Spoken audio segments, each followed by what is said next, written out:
Assalamualaikum warahmatullahi wabarakatuh. Perkenalkan, kami dari kelompok 2. Di sini kami akan menjelaskan tentang pengaruh jumlah tugas terhadap tingkat pemahaman materi mahasiswa semester 3 Fasilkom Universitas Jember. Nah, di sini kami akan memulai dengan pendahuluan yang akan dijelaskan oleh Ari Vicky. Di sini saya akan membacakan pendahuluannya. Menurut Kamus Besar Bahasa Indonesia, pemahaman adalah suatu hal yang kita pahami dan kita mengerti dengan benar. Pemahaman menurut Sudirman adalah suatu kemampuan seseorang dalam mengartikan, menafsirkan, menerjemahkan, atau menyatakan sesuatu dengan caranya sendiri tentang pengetahuan yang pernah diterimanya. 2. Menurut Suharsimi, menyatakan bahwa pemahaman adalah bagaimana seseorang mempertahankan, membedakan, menduga, menerangkan, memperluas, menyimpulkan, menggeneralisasikan, serta memberikan contoh dan menuliskan kembali perkiraan. 3. Dengan pemahaman, siswa diminta untuk membuktikan bahwa ia memahami hubungan-hubungan yang sederhana di antara fakta-fakta atau konsep. Suke Silversius 1991 pernah menyatakan bahwa pemahaman dapat dijabarkan menjadi 3, yaitu menerjemahkan, menginterpretasikan, dan mengekstrapolasi. Penelitian ini dilakukan dengan tujuan untuk mengetahui seberapa besar pengaruh jumlah tugas terhadap tingkat pemahaman mahasiswa dan menentukan apakah dengan tugas yang banyak efektif untuk meningkatkan pemahaman. Bab 2 akan dilanjutkan oleh Bagas Arjun. Oke, baik, selanjutnya bab 2 yang pertama ada kajian teori. Jadi menurut Jerome S. Brunner 1960, proses belajar itu dapat dibedakan menjadi 3 fase. Yaitu yang pertama informasi. Jadi di dalam setiap pembelajaran kita memperoleh sejumlah informasi, ada yang menambah pengetahuan yang telah kita miliki. Kemudian ada yang dapat memperluas dan memperdalaminya, serta ada pula informasi yang mungkin bertentangan apa yang telah kita ketahui sebelumnya. Selanjutnya, yang kedua ada transformasi. Transformasi adalah sebuah analisis atau pengubahan dalam bentuk yang lebih abstrak atau konseptual, sehingga dapat digunakan untuk hal-hal yang lebih luar. Dalam hal ini, bantuan guru sangat diperlukan. Selanjutnya ada evaluasi, nilai hingga menekan pengetahuan yang kita peroleh dan transformasikan itu dapat dimanfaatkan untuk memahami gejala-gejala lain. Selanjutnya ada metode belajar. Menurut Minas Sanjaya, metode belajar adalah cara yang digunakan untuk mengimplementasikan rencana yang sudah disusun dalam kegiatan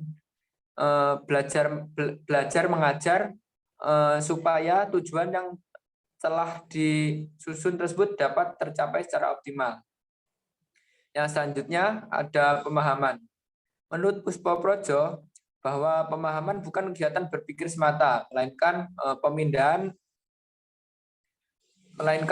letak dari dalam diri atau suatu.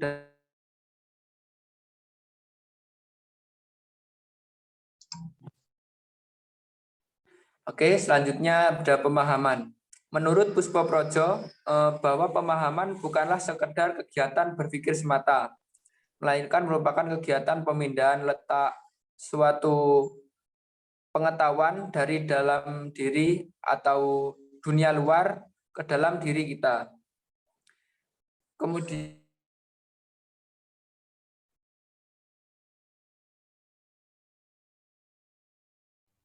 Kemudian pemahaman yang terhayati yaitu merupakan suatu pemahaman atau kegiatan berpikir secara diam-diam untuk menemukan dirinya di dalam orang lain.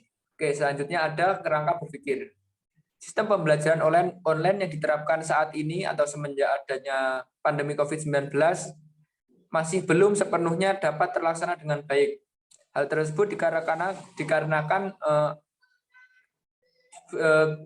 belum siapnya sebuah sistem yang dijalankan, sehingga ada juga karena adanya ketidaksiapan sarana dan prasarana yang menyebabkan tujuan capaian pembelajaran online masih belum dapat terpenuhi.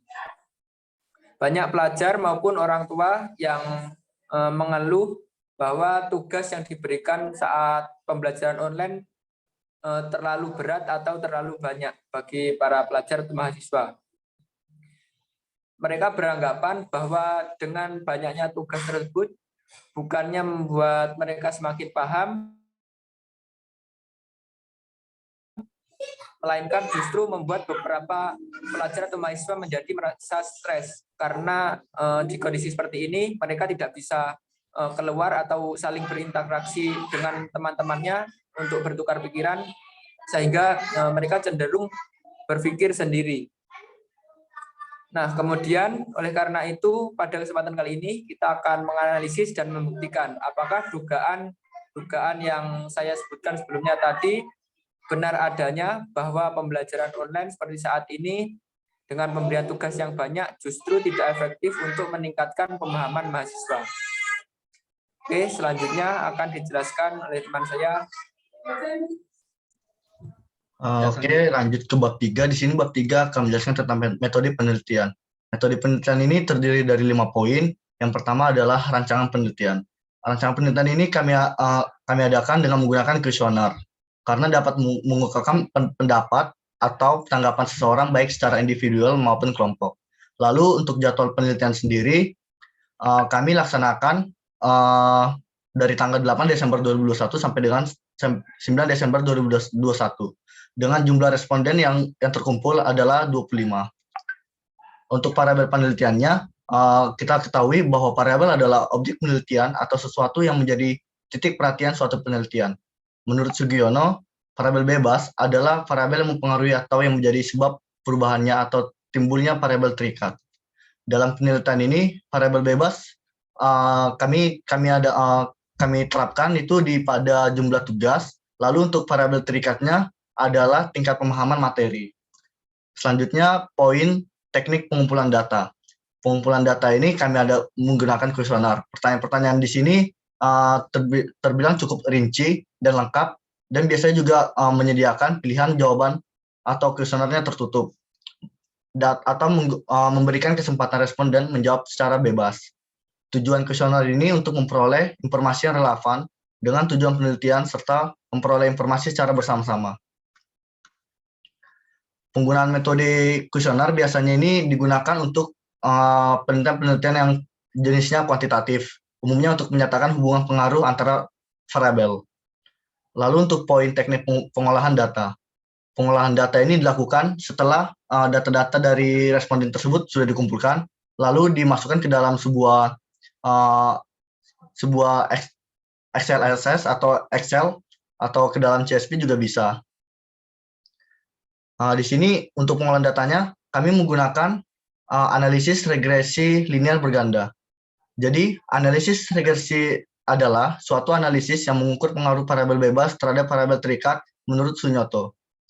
Persamaan regresi linear berganda mengandung makna bahwa dalam suatu persamaan regresi terdapat satu variabel terikat yang disimbolkan dengan Y dan lebih dari satu variabel bebas. Selanjutnya, bab 4 akan dijelaskan oleh teman saya. Ya, jadi dari kuesioner yang telah kami bagikan, kami mendapatkan 25 responden.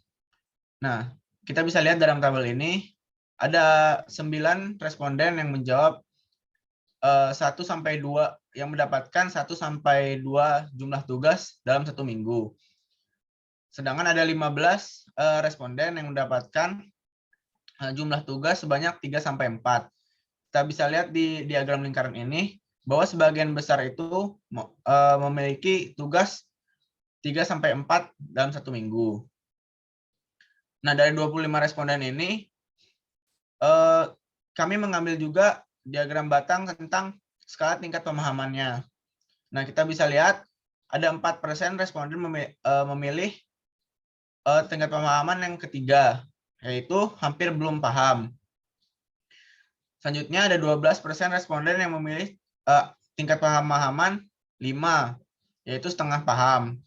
28% responden memilih tingkat skala pemahaman 6, 24% memilih tingkat pemahaman 7, 24% memilih tingkat pemahaman 8, 4% memilih tingkat pemahaman 9, dan ada 4% yang memilih tingkat pemahaman 10, yaitu sangat paham.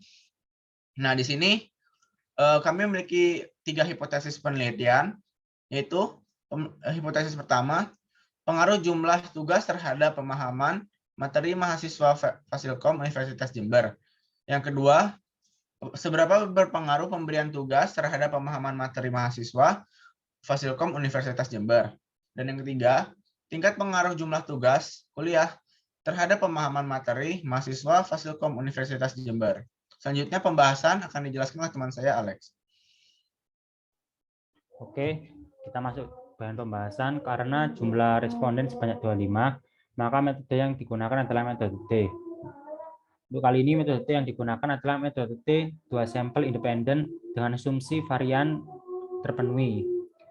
Nah, untuk mencari nilai T, kita membutuhkan rata-rata untuk setiap sampel.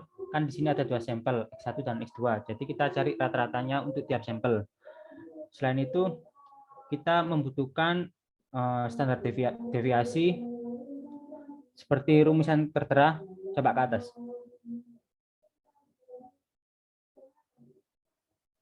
Nah, itu rumus untuk standar deviasi.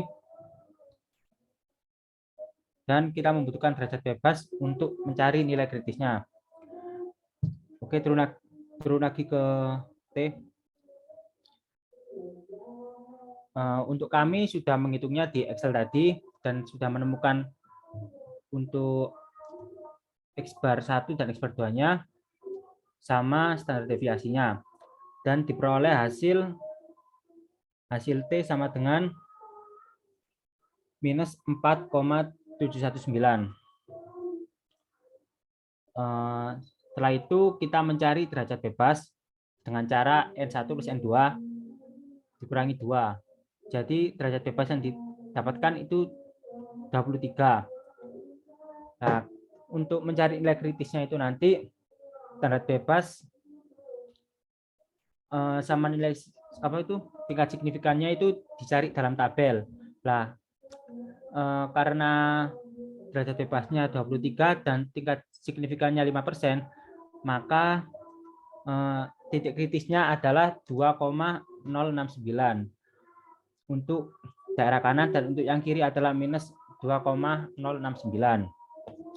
Nah, karena daerah kritisnya itu range-nya minus 2,069 sampai 2,069, maka minus 4,719 itu terletak pada daerah signifikan, sehingga dapat disimpulkan kedua sampel itu saling berkaitan.